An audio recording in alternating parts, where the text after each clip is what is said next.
இந்த cards open கார்ட்ஸாக consider பண்ணேன்.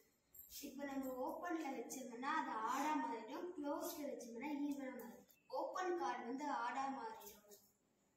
இப்போ இங்கே 4 ஓப்பன் கார்ட்ஸ் இருக்கு, ஈவனாக இருக்கு. நம்ம ஓப்பனாக வச்சோம்னா அது ஓப்பன் கார்ட்ஸில் ஆடாக மாறிடும். இந்த 3 ஓப்பன் கார்ட்ஸ் இருக்கு ஆல்ரெடி. இப்போ நம்ம க்ளோஸில் வச்சோம்னா அந்த ஓப்பன் கார்ட்ஸில் ஆடாக மாறிடும். இந்த 3 இருக்கு, நான் க்ளோஸில் இருக்கிறேன். 3 இருக்கு, க்ளோஸில் இருக்கிறேன்.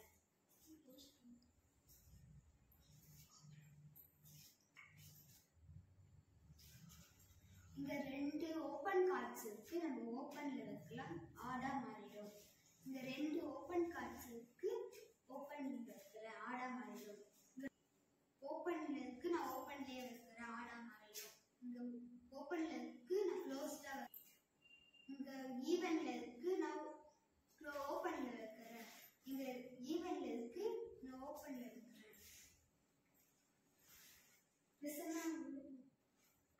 இப்பதான் இந்த கேமோட ட்ரிக்கே இருக்கு. நம்ம கார்டை மாத்தி வைக்க போறோம், அவன் வந்து கண்டுபிடிப்பான்.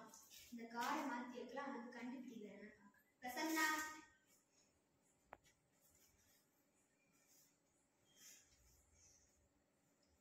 இப்போ வந்து நான் ரோ செக் பண்ண போறேன்.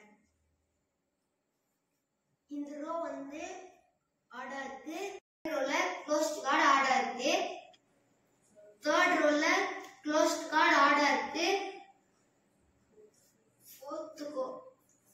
fourth ரோல ஈவனா இருக்கு. சோ இந்த ரோல தான் கார்டு சேஞ்ச் ஆயிருக்கு, இதுதான் ப்ராப்ளம். அப்போ காலம் இப்போ செக் பண்ணலாம். இந்த காலம்ல க்ளோஸ்ட் கார்டு வந்து ஆடா இருக்கு,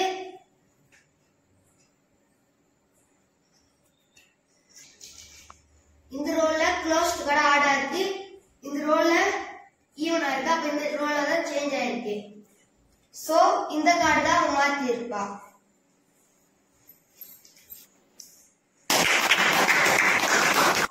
அவன் எப்படி கண்டுபிடிச்சா உங்களுக்கு ஐடியா இருக்கா? நானே எக்ஸ்பிளைன் பண்றேன்.